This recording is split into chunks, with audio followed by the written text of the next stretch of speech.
Mon frère, choisis bien la femme que tu vas épouser. La grâce et la paix vous sont données de la part de Dieu notre Père par Jésus-Christ, le vivant, le ressuscité du troisième jour. Voilà, nous aimerons, mes bien-aimés dans le Seigneur, exhorter les frères qui ne sont pas encore mariés, qui sont sur la voie du mariage, qui se posent des questions, qui prient le Seigneur et qui, justement, sont sur le chemin ou ont à cœur, de se marier. J'aimerais, au travers de cet audio, exhorter, les frères à faire le bon choix, à avoir le bon discernement, à ne pas se laisser séduire par l'apparence extérieure, mais véritablement à prier le Seigneur afin de faire le bon choix, car il y va et il peut y aller, mes amis, du salut. Vous savez, mes bien-aimés dans le Seigneur, avant que nous puissions rentrer dans le développement de ce thème, il faut savoir, mes bien-aimés, que les apparences sont trompeuses. Les réseaux sociaux sont trompeurs, parce qu'aujourd'hui, il est vrai que les réseaux sociaux sont, la vitrine de la vie de beaucoup de personnes, mais les réseaux sociaux ne représentent même pas la moitié de la réalité de ce que les gens vivent. Beaucoup de personnes qui s'exposent sur les réseaux sociaux montrent une facette de leur vie, mais ne montrent pas, la totalité de leur vie. Ils montrent les aspects que les personnes veulent que les gens voient, mais ils ne publieront jamais les aspects que vous ne voudrez pas qu'ils voient. Et ça, c'est vraiment important de comprendre cela parce qu'il est vrai qu'aujourd'hui, les réseaux sociaux ont pris une place prépondérante dans le cœur, dans la vie de beaucoup de personnes. Et il est vrai que parfois, par moments, on peut envier les gens quand on voit la vie des uns et des autres sur les réseaux sociaux. On veut imiter et on veut justement, être comme. On veut avoir la même vie qu'eux. Mais quand on gratte un peu, on se rend compte que beaucoup de ce que l'on peut idéaliser, beaucoup de ceux que l'on peut admirer, sont en train de vivre le malheur. Il y a beaucoup de frères qui, malheureusement, sont malheureux aujourd'hui, qui ne sont pas heureux, qui cherchent par tous les versets possibles, à chercher un verset qui peut les conforter dans leurs idées, en se disant qu'ils ont fait le mauvais choix et qu'ils peuvent aller justement se remarier. C'est pour ça qu'il est impératif d'être véritablement enseigné sur le mariage. Il est également impératif de faire le choix de Dieu, d'avoir le discernement selon le Seigneur. Beaucoup de frères, à l'heure où je suis en train de tourner cet audio, sont malheureux. Vous savez, le malheur, il est divers. Le malheur, il a plusieurs degrés. Il y a des hommes qui sont malheureux et ça se voit, c'est visible. Mais il y a des hommes qui sont malheureux et c'est invisible. C'est-à-dire que ça ne frappe pas directement les regards, mais dans leur couche, dans leur cœur, dans leur chambre, ils sont malheureux et ils se disent « Pourquoi j'ai fait ce choix? Pourquoi j'ai été pressé? Pourquoi j'ai été précipité de me marier avec cette sœur? J'aurais dû attendre, j'aurais dû être patient. » Et ils se rendent compte que c'est trop tard. Ils se rendent compte que c'est trop tard. Vous savez, voir une sœur, à l'assemblée, voir une sœur, au restaurant et vivre avec une sœur, c'est deux choses diamétralement opposées. C'est deux choses totalement différentes. Quand on voit quelqu'un de l'extérieur, forcément la personne nous montre les beaux côtés de son caractère, mais quand on vit avec la personne, là, du coup, en fait, il y a tous ces points forts et ces points faibles qui sont totalement dévoilés devant nous. Et si on n'a pas fait le bon choix et surtout qu'on n'a pas de sentiment pour la personne, à ce moment-là, ça peut être très compliqué. Et le problème des frères, c'est que beaucoup de frères se laissent malheureusement séduire par l'apparence extérieure. Dans le livre de Proverbes 31, le verset 30, il est écrit « La grâce est trompeuse et la beauté est vaine. La femme qui craint l'Éternel est celle qui sera louée. » La grâce est trompeuse. Ça, c'est quand même terrible. La grâce est trompeuse. Ça veut dire qu'une sœur peut savoir chanter. Une sœur peut savoir bien prier.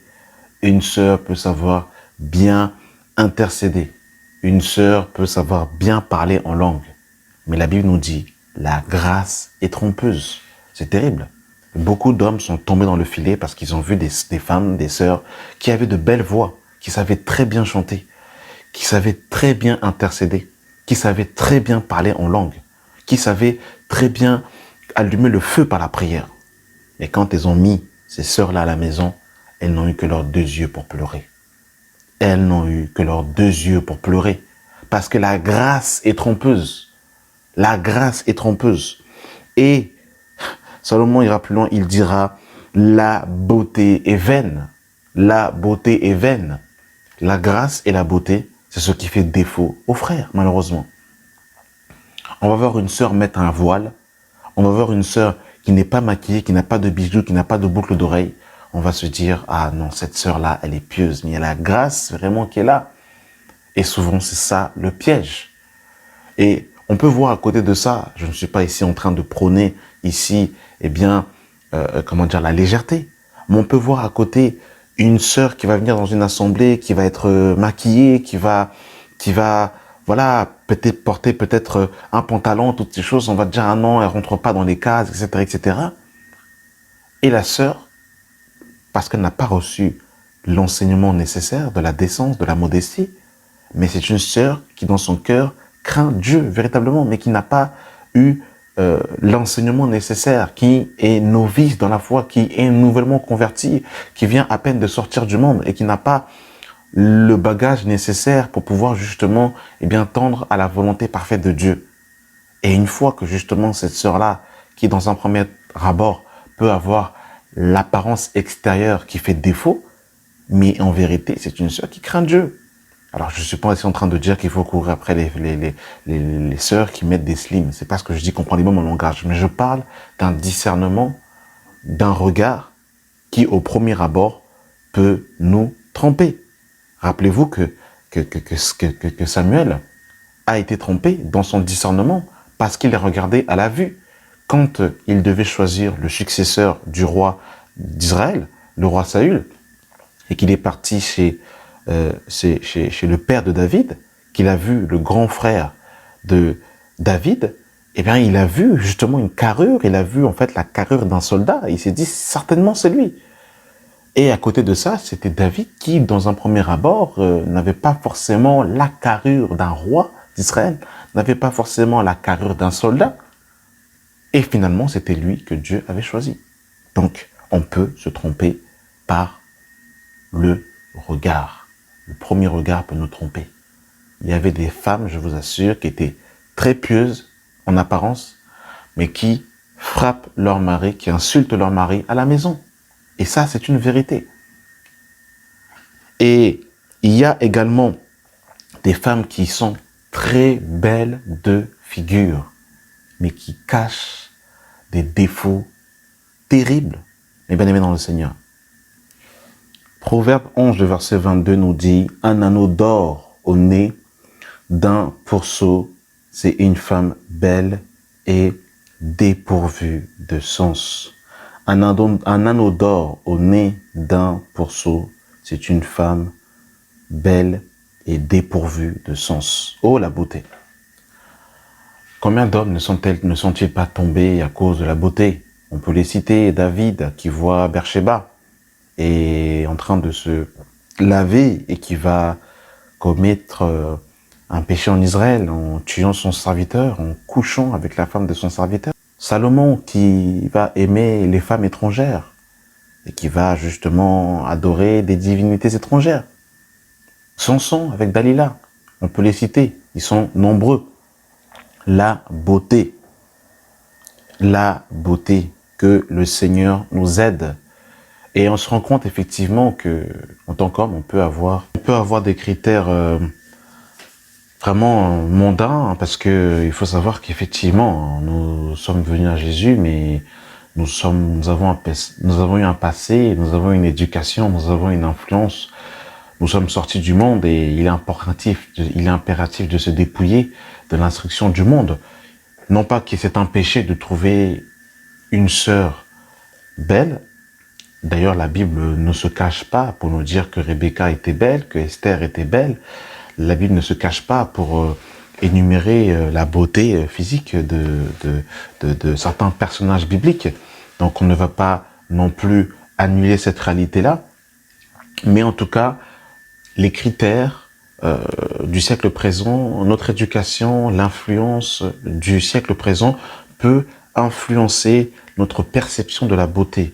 Et en cela, nous pouvons passer à côté de la beauté selon le Seigneur, la beauté qui est en réalité la beauté de l'âme. Alors je ne dis pas que, je répète encore, que la beauté physique n'existe pas. Mais je dis que la beauté, comme on l'a lu ici, qu'un anneau d'or au nez d'un pourceau, c'est une femme belle et dépourvue de sens. Et en fait, le sens est égal à la sagesse, c'est égal à la crainte de Dieu, c'est l'âme en réalité. C'est l'âme. Et si une femme est belle de figure mais dépourvue de sens, eh bien en fait, ce n'est pas une beauté parfaite. La beauté parfaite, c'est celle qui est équilibrée avec l'âme qui reflète justement cette parfaite beauté. C'est cette beauté-là que justement, eh bien, que les femmes doivent justement, eh bien, laisser paraître. Et c'est ce que justement on nous dit dans Proverbe 6, le verset 25, on nous dit « Ne la convoite pas dans ton cœur pour sa beauté et ne te laisse pas séduire par ses paupières. » Donc vous avez vu encore que le maquillage, la modification du visage par les artifices peut faire tomber un homme qui est sous l'onction, qui est sous l'onction s'il ne marche pas par l'esprit. Salomon qui avait l'onction est tombé à cause de Dalila. Adam, qui était dans la présence de Dieu, n'a pas veillé et il a chuté à cause de sa femme, Ève. Donc on voit vraiment que voilà, il faut être comme Jéhu qui est resté ferme devant Jézabel qui a mis du phare. Donc on voit, ne la convoite pas dans ton cœur pour sa beauté. Donc c'est-à-dire que la beauté peut nous faire convoiter. Et souvent, beaucoup d'hommes se marient avec des sœurs par la beauté ou par la grâce. Et quand on arrive à la maison, on se rend compte finalement que la beauté, elle est éphémère parce que c'est vraiment le caractère, c'est l'âme que vraiment on épouse et c'est l'âme que l'on rencontre tous les jours de notre vie. Et c'est là qu'on voit, en fait, finalement, elle est comme ça. Et à un moment donné, on peut même être dégoûté, eh bien, de la beauté physique quand le caractère, l'âme, n'est pas transformé par le Seigneur. Il y a beaucoup de sœurs aujourd'hui qui veulent se marier, qui sont seules parce que l'âge est avancé. Mais le problème, c'est que, eh bien, la beauté de l'âme n'est pas présente. Ce sont des caractères bizarres, des caractères acariâtres qu'on ne veut pas changer, qu'on ne veut pas déposer au pied du Seigneur. On veut toujours garder, le caractère autoritaire. On veut toujours, en fait, être hautaine. On veut toujours, en fait, parler beaucoup. Est-ce que vous savez que les hommes ont horreur des femmes qui parlent beaucoup, qui n'arrivent pas à se contenir, à se maîtriser? La femme, c'est la cachette. La femme, c'est le mystère. La femme, c'est la discrétion. D'ailleurs, elle vient d'un endroit secret, comme l'épouse est cachée en Christ. Mais quand une femme parle beaucoup, qu'elle raconte beaucoup de palabres, elle arrive dans un endroit, elle parle plus que son mari, elle est plus en avant que son mari, mais jamais un homme, dans sa nature, ne va apprécier une telle femme. Même dans le monde, un homme n'aime pas qu'une femme soit trop mise en avant.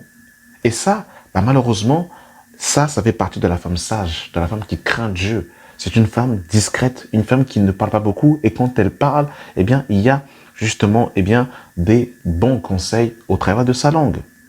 Dans Proverbe 31, le verset 26, il est écrit « Elle ouvre la bouche avec sagesse et des instructions aimables sortent de sa langue. » Voilà la femme sage. Voilà la femme qui craint Dieu. Voilà la femme qui a des vertus de qualité.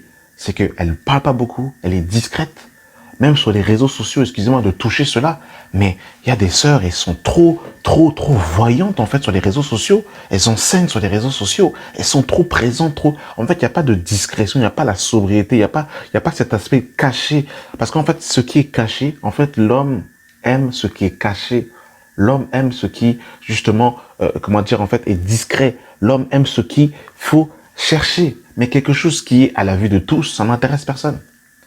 Et malheureusement, beaucoup d'hommes tombent dans le piège, encore à cause de la beauté. Donc on comprend véritablement que, en fait, il faut cette symbiose parfaite entre l'extérieur et le spirituel, mais c'est vraiment le caractère qui soutient véritablement la beauté. Sinon, comme on a pu le voir, mes amis, c'est le néant total. Comment est-ce que le serviteur d'Abraham a choisi la femme pour Isaac? Ce sont les vertus de Rebecca. Il a fait une prière en disant, une femme qui donnerait de l'eau à lui et à ses chameaux, c'est cette femme-là qu'il choisirait pour son serviteur. Pourtant, Rebecca était belle de taille et de figure. Rebecca était vierge, aucun homme ne l'avait connue. Mais ce qui a fait que Rebecca a été choisie parmi toutes les femmes qui passaient, c'est les vertus, les fruits. Une femme, c'est l'œuvre. La femme, elle est toujours liée au travail. La femme est toujours liée à l'œuvre. La femme est toujours liée à l'action. La femme n'est pas liée à la paresse. Or, malheureusement, c'est un critère que beaucoup de frères ne voient pas, malheureusement. Que beaucoup de frères, ne voient pas. Regardez quand on lit Proverbe 31, à partir du verset 10, on nous dit « Qui peut trouver une femme vertueuse? Elle a bien plus de valeur que les perles. Le cœur de son mari a confiance en elle et les produits ne lui font pas défaut. Elle fait du bien et non du mal tous les jours de sa vie. Elle se préoccupe de la laine et du lin. Elle travaille d'une main joyeuse. Elle est comme un navire marchand. Elle amène son pain de loin. Elle se lève lorsqu'il est encore nuit et elle donne la nourriture à sa maison et la tâche de ses servantes. Elle ponce à son champ et elle acquiert du fruit de son travail. Elle plante une vigne. Donc vous avez vu que là, c'est encore le travail, l'action. Pareil encore. Quand on voit par exemple Boaz et Ruth, mais on voit que Ruth, elle a été remarquée par Boaz, mais parce qu'elle était en action. Elle était en action. Elle n'était pas oisive. Or, beaucoup de sœurs aujourd'hui sont oisives, malheureusement. Beaucoup de sœurs sont sur le canapé avec leur popcorn en train de commenter sur Uber Eats. Et elles ont la flemme du matin au soir. De telles femmes ne doivent pas être des femmes, malheureusement, qui peuvent prétendre au mariage. Ça, je suis désolé de dire ça, mais il faut le dire. Et le frère doit avoir le discernement de voir cela. L'activité. Et regardez quand on lit Proverbe 14. Le verset 1, il est écrit « La femme sage bâtit sa maison et la femme insensée la renverse de ses propres mains. » Donc on voit que la femme est le pilier. Donc en fait, quand un homme doit choisir une femme, il doit choisir justement une poutre qui va le soutenir dans le ministère. Une poutre qui va avoir la même vision que lui. Une poutre qui va embrasser l'enseignement qu'il a reçu. Comme Ruth qui va dire à Naomi, où j'irai, tes dieux seront mes dieux. C'est-à-dire en fait que Ruth a rejeté les dieux des Ammonites, les dieux étrangers, pour embrasser justement, le Dieu d'Abraham, d'Isaac et de Jacob. C'est-à-dire en fait que la femme sage, c'est celle qui craint Dieu. C'est celle qui a reçu la Torah dans son cœur. C'est celle qui a été circoncis par le Seigneur. C'est celle qui justement, cherche à faire la volonté du Seigneur.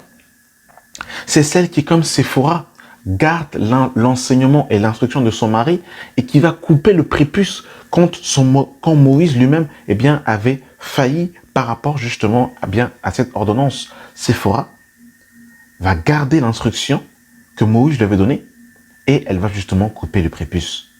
Parce que justement, elle avait gardé l'instruction, l'enseignement. Malheureusement, qu'en est-il aujourd'hui de nous autres, aujourd'hui, en tant que frères? Souvent, je reviens encore à cela, on se laisse séduire par la beauté, on se laisse séduire par la grâce, on se laisse séduire par les formes. Parce qu'on voit une sœur qui a une grosse poitrine. Excusez-moi de parler franchement, parce que des fois, on ne veut pas parler franchement, mais c'est la vérité. C'est pour ça que beaucoup de frères, justement, aujourd'hui, sont dans la tristesse. Parce qu'ils ont regardé les courbes, ils ont vu justement le postérieur de la sœur, ils ont vu les cuisses des sœurs, et c'est pour ça que c'est sur cette base-là qu'ils vont choisir les sœurs. Il est impératif d'avoir une femme qui craint Dieu. Vous savez, quand un frère, par exemple, est appelé au ministère, une sœur qui n'aime pas la saine doctrine, une femme qui n'aime pas les Écritures, va être un frein pour son mari. Elle va être un frein pour son mari. Je donne des exemples concrets et pratiques pour aider les frères qui ne sont pas encore dans le mariage. Mon frère, tu veux choisir une femme qui préfère le cinéma, qui préfère les sorties, qui préfère les vacances, qui préfère les restaurants, qui préfère aller chez Zara s'habiller, mais tu vas pleurer, mon frère, tu vas pleurer. Parce que quand il va s'agir du ministère, c'est-à-dire en fait d'aller voir les frères et les sœurs, eh bien, elle va vouloir des câlins tout le temps, et elle va vouloir que tu sois là avec elle en train de chouiner. Et ce qui est terrible encore par rapport à l'œuvre dont on parlait, par rapport à l'activité, eh bien, il y a une réalité. Quand la femme va rester avec les enfants à la maison, tu vas rentrer à la maison sera toujours sale. Oh, j'ai la flemme. Oh, les enfants criaient. Et puis, ça sera toujours boîte de conserve, céréales, Uber Eats. Parce que le repas ne sera jamais fait. Parce que la maison sera toujours sale. Parce que ce sera des femmes flemmards. Des femmes, en fait, tout en train de bâiller, en train de dormir, en train de se réveiller à 14 heures. Et ça, malheureusement, ce sont des réalités qui sont là. Vous savez que quand un frère doit choisir une sœur, il est impératif de voir aussi quelle est la relation de la sœur que la sœur a avec ses parents, avec son père. Parce que justement, en fait, la femme est sous l'autorité de son père et quand elle se marie, elle passe sous l'autorité de son mari. Mais quand une femme déjà de base ne respecte pas son père, qu'elle a tout le temps des indifférents, qu'elle est tout le temps querelleuse, qu'elle est tout le temps de se disputer, de se chamailler, qu'elle hoche le temps à son père, ne pense pas qu'elle va te respecter. Ça, ce sont des choses à voir, c'est-à-dire en fait de voir aussi la jeunesse, d'où sort la sœur, quelle est l'éducation qu'elle a reçue. Est-ce que la sœur est issue d'une bonne famille? Ça, c'est important de comprendre cela. Je ne parle pas ici des parents, des pères qui ont des caractères bizarres, des caractères acariâtres, des caractères difficiles. Ce n'est pas de ça dont je parle. Mais je parle vraiment de sœurs qui font affront à leur père. Leur père dit A, elle dit Z, elles n'ont pas de respect et de révérence à l'égard de leur père. Des sœurs comme ça, il faut pas les épouser. Ça, c'est creuser un trou, rentrer dedans, et remettre la terre sur soi-même. Véritablement, je vous dis la vérité. La relation qu'une sœur a avec son mari, avec son père, pardon, elle est très significative. Comment la sœur se conduit chez ses parents. C'est très significatif et très parlant et très indicateur de comment elle sera avec son mari. Ça, c'est la vérité de l'évangile. Il faut vraiment que les frères écoutent cela pour ne pas faire les mauvais choix.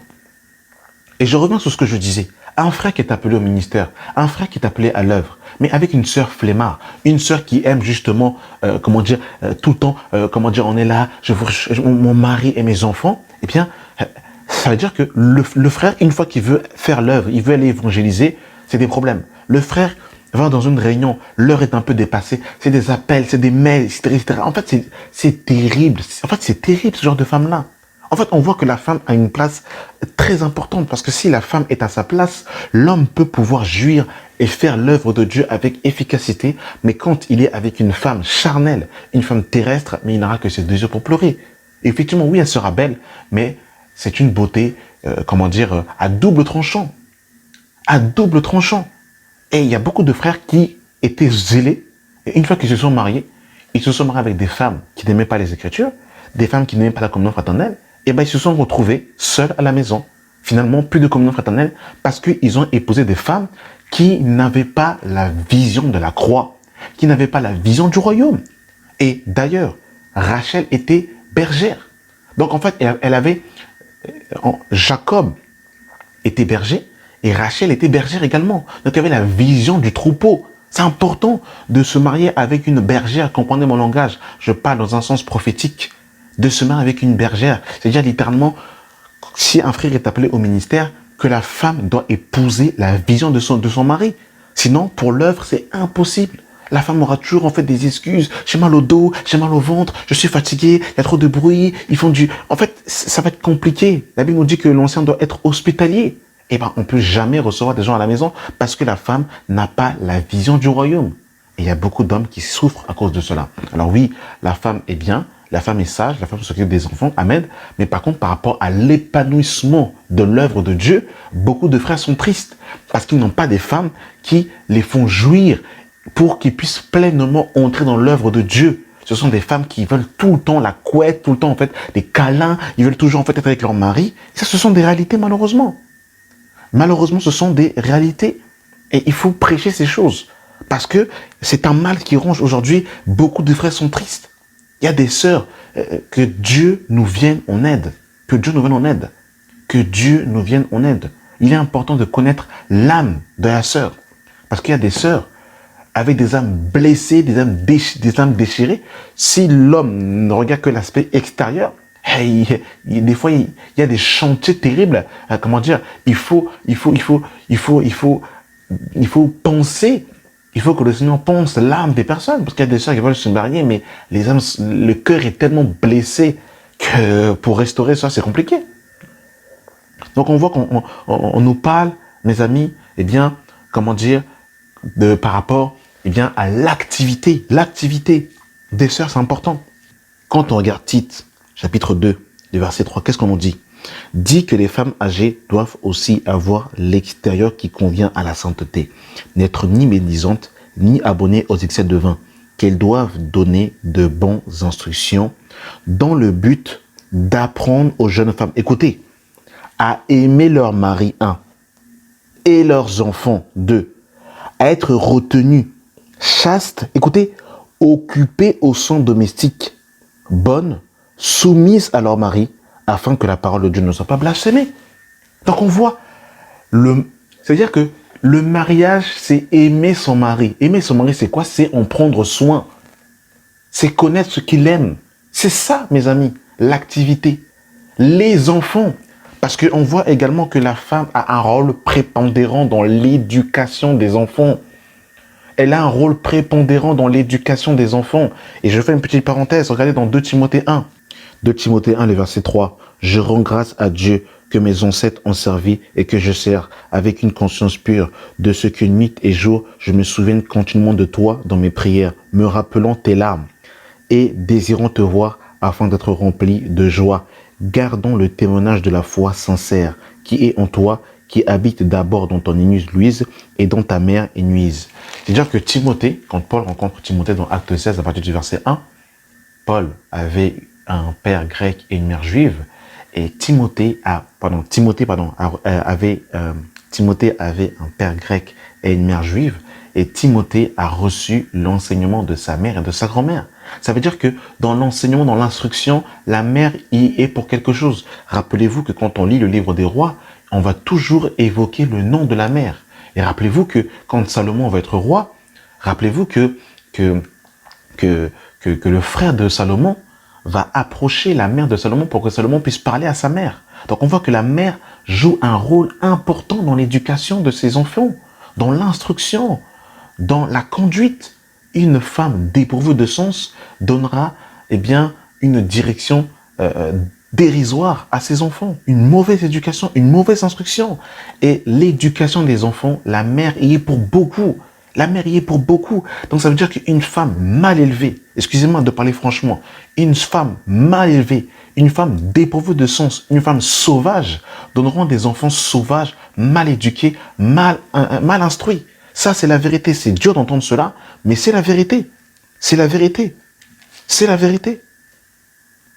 Regardez ce que Paul dira encore dans 1 Timothée 5 à partir du verset 9. Il dira qu'une femme, pour être inscrite sur le rôle, n'est pas moins de 60 ans, qu'elle ait été femme d'un seul mari, qu'elle soit recommandable, écoutez, par de bonnes œuvres, qu'elle soit recommandable par de bonnes œuvres. Il y a des sœurs, pas d'œuvres, zéro. Et il y a un discernement à avoir dans l'assemblée. On le voit, les sœurs oisives qui se tournent les pouces en train de jouer à la Game Boy. Il faut que les frères aient le discernement. Il faut que les frères ouvrent les yeux.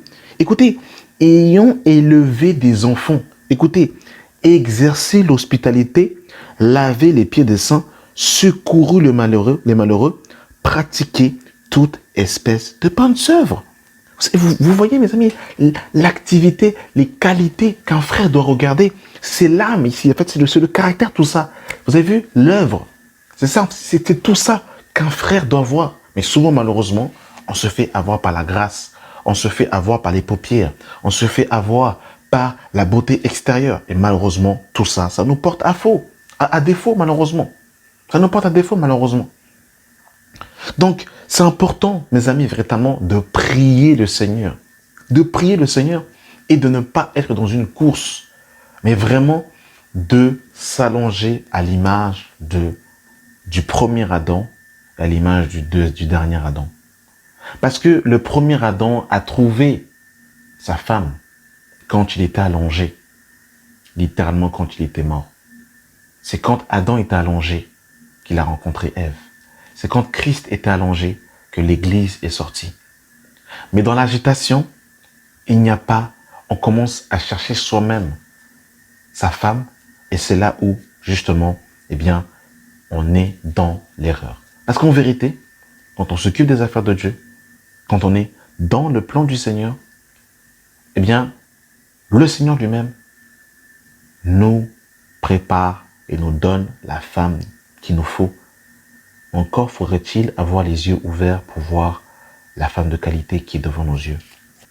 Dans Proverbe 19, le verset 14, il est écrit « On peut hériter de ses pères une maison et des richesses, mais une femme intelligente est un don de l'Éternel. » Isaac était dans les champs, il méditait, il a levé la tête et Rebecca est venue à lui. Et vraiment, je peux le témoigner, une femme intelligente. Donc vous avez vu qu'il y a une nuance entre la femme dépourvue de sens et une femme intelligente. Il y a des femmes qui ont la grâce, il y a des femmes qui ont la beauté, mais qui sont dépourvues de sens, qui ne donnent pas de bons conseils à leur mari, qui ne gardent pas l'instruction comme Séphora, mais qui sont dépourvues de sens. On peut hériter de ses pères une maison et des richesses, mais une femme intelligente est un don de l'Éternel. Donc on comprend que c'est un don qu'on obtient de l'Éternel. Donc c'est Dieu qui donne.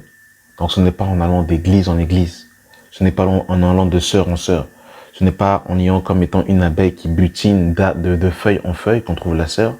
Mais c'est véritablement en se confiant en l'Éternel et en étant allongé, en étant mort, littéralement en faisant confiance au Seigneur pour que le Seigneur justement nous donne justement cette femme intelligente.